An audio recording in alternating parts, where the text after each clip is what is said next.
여러분 안녕하십니까? 광주 MBC 뉴스투데이 시작합니다. 먼저 오늘의 주요 뉴스입니다. 광주의 쓰레기 대란을 막기 위해 친환경 소각시설을 건설하는 사업이 중요한 과제로 떠오르고 있습니다. 광주시가 주민들에게 환영받는 쓰레기 소각시설을 세우기 위해 시동을 걸었습니다.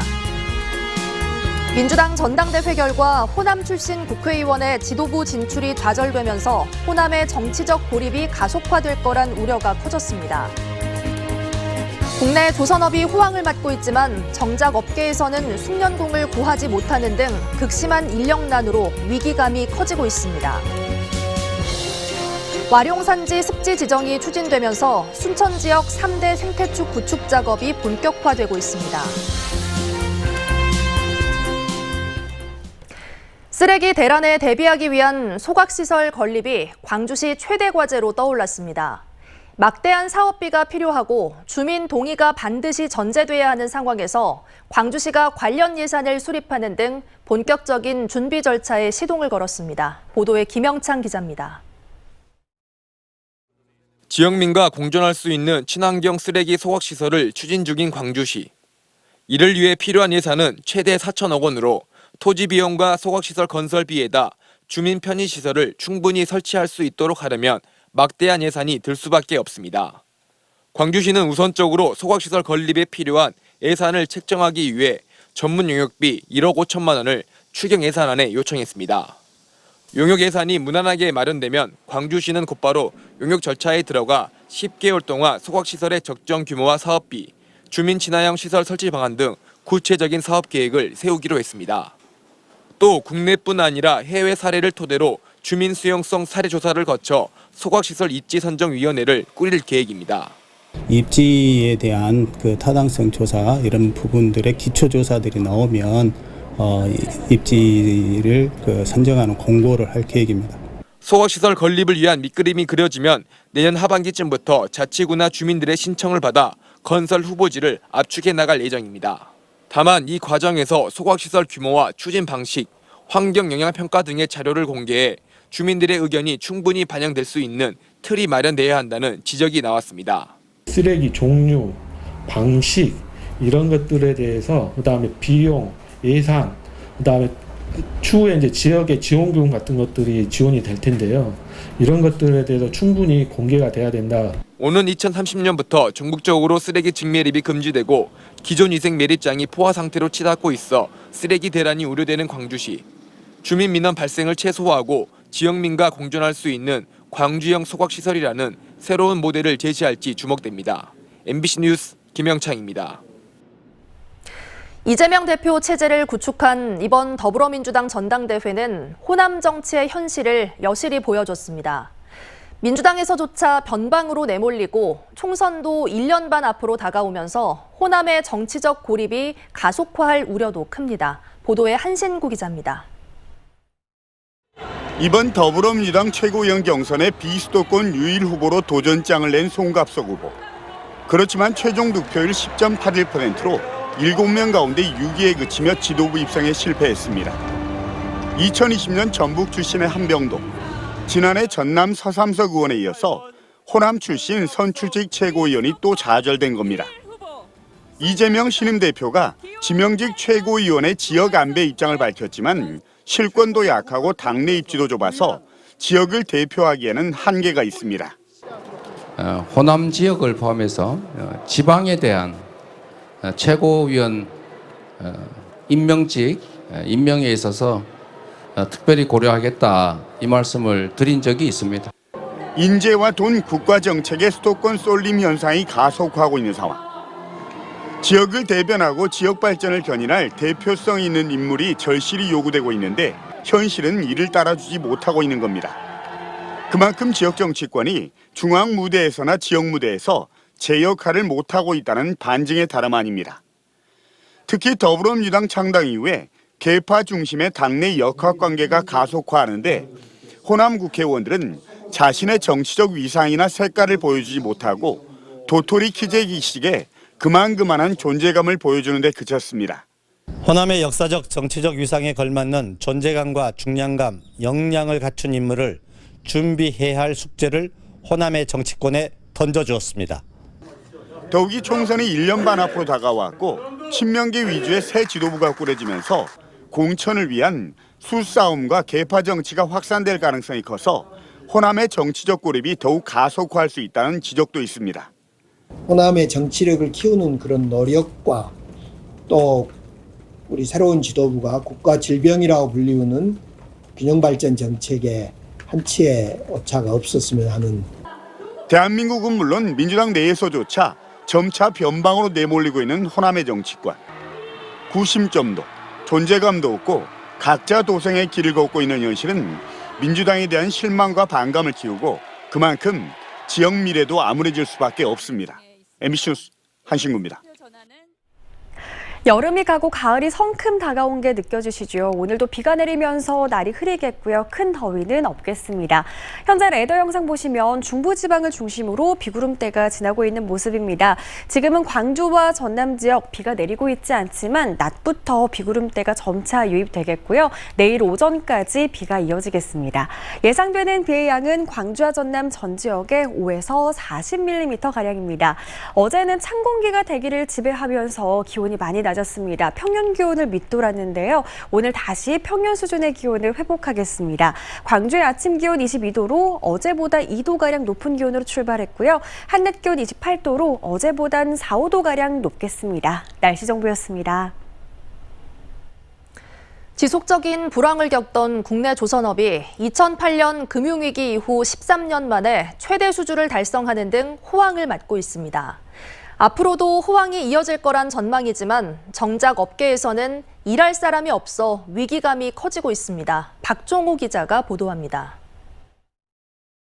올해 전남 지역 주요 조선사들이 수주한 선박은 모두 64척. 최악의 수주 절벽으로 불렸던 지난 2016년에 비해 7배가 늘어난 물량입니다. 국내 조선업계 전체로도 지난 2008년 금융위기 이후 13년 만에 최대 수주를 달성한 상황.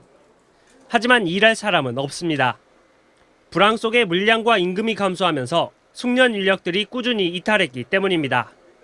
조선산업이 발전하고 호황이라는 어떤 말을 듣고 있지만 이 인력이 없어서 이렇게 좀 고생하고 있는 상황들을. 그렇다 보니 대불공단은 이미 10명 중 7명이 외국인으로 채워져 있습니다. 이마저도 비전문 취업 비자의 한계로 최대 체류 가능 기간인 4년 10개월이 지나 숙련될 쯤이면 출국하거나 불법 체류자로 남아야 하는 상황. 전문 인력에게 발급되는 비자를 추가로 받더라도 중개 수수료는 비싸고 절차도 길어 업계와 노동자 모두에게 부담인 실정입니다. 이 외국인들이 정착할 수 있는 그런 부분이 상당히 어렵습니다. 어려워서 이 비자 기간을 연장을 하고 싶어도 우리 한국 시험에도 떨어지게 되면 안 되는 것이고. 민주당 목포 지역위가 개최한 대불공단 인력난 해소 방안 토론회에서는 외국인 노동자 유입을 위한 비자 제도 개선, 내국인의 병역 특례, 임금 현실화 등 다양한 대안이 논의됐습니다. 인력 유입은 오히려 되지 않고 1,500명 정도가 빠져나가 있는 상태입니다. 해서 어찌 잘못하면 오랜만에 온 호기를 놓치지 않을까 하는. 친환경 선박에 대한 수요가 커지면서 수주 호황은 계속 이어질 것으로 전망되는 가운데 지역 기반 산업인 조선업의 지속 발전을 위한 인력 수급이 핵심 과제로 떠올랐습니다. MBC 뉴스 박종호입니다. 법인카드로 결제한 연료를 빼돌린 혐의로 광주 광산구 시설관리공단 직원 2명이 경찰에 입건됐습니다. 광주 광산경찰서는 지난 1년여 동안 공공조달 유류 구매카드로 결제한 수백만 원어치의 연료를 빼돌려 개인 차량에 주유하고 이를 감추기 위해 주유 전표를 조작한 혐의로 광산구 시설관리공단 소속 환경미화원 30대 남성 2명을 붙잡아 조사하고 있습니다. 공단은 이번 달 청소 차량에 주유했다는 전표가 제출됐는데 해당 일자에 차량이 운행되지 않은 것을 CCTV로 확인하고 경찰에 이들을 신고했습니다. 광주의 한 지역주택조합 조합장 등이 과장 허위 광고로 조합원을 모집했다는 고소장이 접수돼 경찰이 수사에 나섰습니다. 광주 서부경찰서는 지난달 21일 동구 금동의 한 지역주택조합 조합장과 직원들이 20%에 못 미치는 토지 확보율을 80% 이상으로 부풀려 홍보하고 투자를 이끌기 위해 일반 분양 사업으로 허위 광고했다는 조합원의 고소장을 접수해 조사하고 있습니다. 경찰은 조만간 사건 관계자들을 불러 사실관계를 파악할 방침입니다. 도심을 질주하는 전동 킥보드 관련 교통사고가 늘고 있습니다. 교통법규를 위반하다가 단속에 적발되는 경우도 계속되고 있는데요. 경찰이 전동 킥보드 법규 위반 행위를 집중 단속하고 일선 학교와 연계해 교통안전 교육을 강화하기로 했습니다. 최다훈 기자가 보도합니다. 전동 킥보드 이용자들의 교통법규 위반 행위는 크게 세 가지입니다. 우리의 일상생활에서 보이는 그대로 안전모 등 안전장비 미착용과 2명이 함께 전동 킥보드를 타는 승차종원 초과, 그리고 학생들의 무면허 운전입니다. 혹시 그럼 나이가 어떻게 되세요? 17살. 그럼 이거 면허 없이도 빌릴 수 있는 거예요?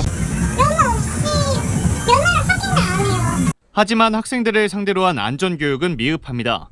학교에서 혹시 전동 킥보드 관련해서 교육 같은 거 따로 안 하세요? 교육을 하긴 하는데 그렇게 제대로는 안 해서. 올해 7월 말까지 전남 지역의 전체 교통사고는 4,692건으로 지난해 같은 기간에 비해 5%가 감소했습니다. 하지만 전동 킥보드 관련 교통사고는 지난해보다 72%나 증가했습니다. 올해는 사망사고도 발생했습니다. 전동 킥보드는 가벼운 접촉사고에도 큰 인명피해로 이어질 가능성이 높은 게 현실. 전남경찰청과 전남자치경찰위원회가 전동 킥보드 교통사고 예방 종합대책을 마련해 시행하기로 했습니다. 우선 수시 단속, 집중 단속을 병행해가며 전동 킥보드 교통법규 위반 행위를 단속하기로 했습니다. 기동대 교통 경력들을 좀 총동원해서 교차로에 집중 배치하고, 그리고 필요한 경우에는 광역권 합동 단속을 하도록 하겠습니다. 전남교육청과 대학교 등과 협의해 각 학교별로 교통안전 교육도 실시합니다. 또 가정통신문을 활용해 가정 내 교육으로 자녀들이 무면허 운전을 하지 않도록 유도할 계획입니다. 한편 전남경찰은 10월 말까지 전동 킥보드뿐만 아니라 교통사고 건수가 많은 배달 오토바이까지 포함해 무면허 운전과 신호 위반 등 주요 법규 위반 행위를 단속하기로 했습니다. MBC 뉴스 최다훈입니다.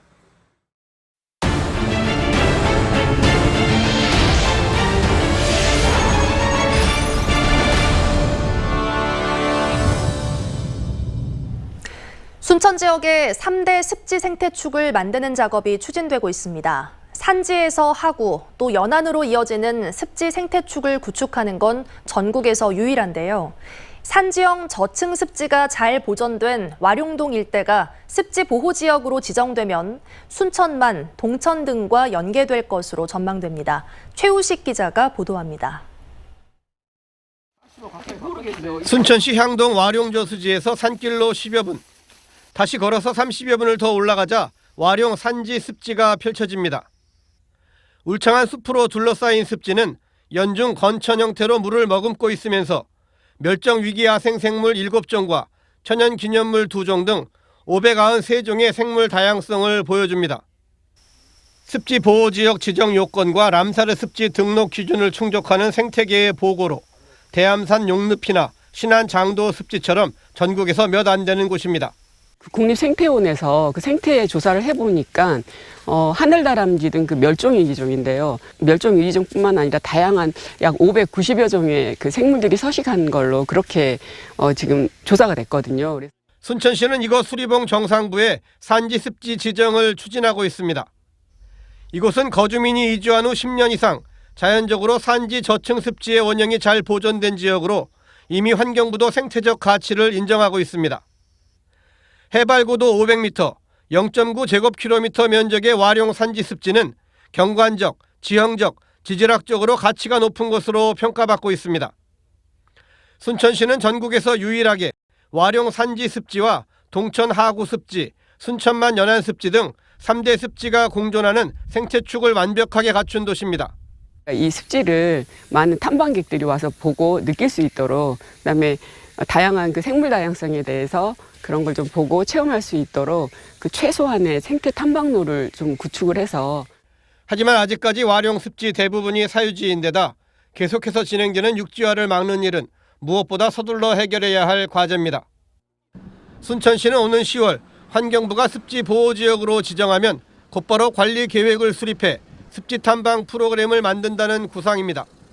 와룡 습지 지정을 계기로 산지와 하구, 연안으로 이어지는 3대 습지 생태축은 생태수도 순천의 또 다른 환경 콘텐츠가 될 전망입니다. MBC 뉴스 최우식입니다. 기아 타이거즈가 5할 승률 싸움을 힘겹게 이어가고 있습니다. 시즌 막판 5위 굳히기에 나선 기아는 타선, 특히 장타력 부활에 기대를 걸고 있습니다. 보도에 조현성 기자입니다.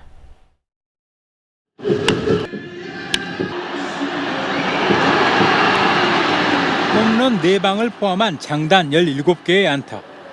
덕분에 5할 승률을 유지하고 6위 롯데와의 승차도 4경기 차를 유지할 수 있었습니다. 이제 남은 경기는 31경기. 5위 경쟁에서 한 발 앞서가고는 있지만 롯데를 비롯해 추격하는 팀들의 기세가 만만치 않아 안심할 수 없는 상황입니다. 다행히 일요일 경기를 계기로 타선의 회복, 특히 장타력의 부활을 기대할 수 있게 됐습니다. 기아는 시즌 내내 팀 타율 1, 2위를 다투는 타선의 힘으로 순위 경쟁을 이어왔습니다. 하지만 팀 홈런 4위로 밀려날 정도로 최근 장타력이 실종돼 승부에 어려움을 겪어왔습니다. 이번 주 맞상대는 하나와 삼성, KT입니다. 하나와는 원정 경기로 맞붙지만 시즌 성적에서 10승 2패로 크게 앞서 있습니다. 삼성, KT에는 모두 4승 7패로 열세를 보이고 있는 반면에 홈 경기로 치르는 2점을 안고 싸웁니다. 주중 삼성전부터는 필승조 중 한 명인 장현식이 복귀할 것으로 예상되고 있어 기아로선 이번 주 최소한 반타작 이상의 승부를 노려야 합니다. MBC 뉴스 조현성입니다. 광주 서부교육지원청이 K명장과 함께하는 진로캠프 운영 결과를 발표했습니다.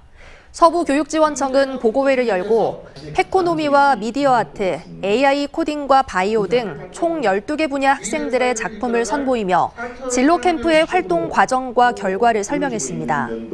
K명장과 함께하는 진로 캠프는 우리 지역 명인 명장들의 작업 공간에서 학생들이 체험 활동을 하며 진로 설계를 구체화할 수 있게 돕는 프로그램으로 총 20차례에 걸쳐 진행됐습니다. 광주시 교육청이 2학기에 정상등교를 원칙으로 하겠다는 학사 운영 방침을 내놨습니다. 시 교육청은 2학기 개학과 함께 정상등교와 대면 수업을 원칙으로 하되 코로나19 발생 시에는 각급 학교 상황에 따라 수업을 탄력적으로 진행하겠다고 밝혔습니다. 유치원 방과 후 과정과 초등 돌봄 교실도 정상 운영되고 수학여행과 체험학습 등 숙박형 프로그램은 학교 운영위원회 심의와 학부모 동의를 거쳐 진행됩니다. 광주시의회가 도시철도 2호선 재원 마련 대책을 광주시에 주문했습니다. 광주시의회 예산결산위원회는 도시철도 2호선의 경우 설계 변경과 공사 지연에 따라 시비 부담이 1단계의 경우 5,128억 원, 2단계도 6,146억 원이 될 전망이라며 재원 확보에 차질이 없도록 철저히 대비해야 한다고 지적했습니다. 또 도시철도 건설이 3년에서 5년이나 지연되는 것을 시민들이 납득하기 어려울 것이라며 적극적으로 대처해야 한다고 덧붙였습니다. 출근길 날씨 선선하게 출발하고 있습니다. 오늘 비가 내리면서 날이 흐리겠고요. 큰 더위는 없겠습니다. 현재 레더 영상 보시면 중부지방을 중심으로 비구름대가 머물면서 지금은 우리 지역에서는 비가 소강 상태를 보이고 있는데요. 비구름대가 점차 더 유입되면서 오늘 낮부터 비가 쏟아지기 시작하겠고요. 내일 오전까지 비가 이어지겠습니다. 예상되는 비의 양은 광주와 전남 전 지역에 5에서 40mm로 비가 많이 내리진 않겠습니다. 어제는 찬 공기가 대기를 지배하면서 기온이 많이 낮았습니다. 평년 기온을 크게 밑돌았는데요. 오늘 다시 평년 수준의 기온을 회복하겠습니다. 광주의 아침 기온 22도 안팎으로 어제보다 2도가량 높은 기온으로 출발했고요. 한낮 기온 28도로 어제보다 4, 5도가량 높은 기온 예상됩니다. 기온이 높게 오르는 낮 동안에는 습도마저 높아서 꿉꿉하게 느껴질 수 있겠습니다. 강진에서는 한낮 기온 30도 안팎 예상됩니다. 곡성의 낮 기온은 27도, 여수의 낮 기온은 26도 예상됩니다. 바다의 물결은 최고 1.5m에서 2.5m 안팎으로 일겠습니다. 아직 낮더위가 완전히 수그러들지 않은 가운데 일교차 큰 날씨가 이어질 전망입니다. 날씨 정보였습니다. 이상으로 뉴스 마칩니다. 함께해 주신 여러분 고맙습니다.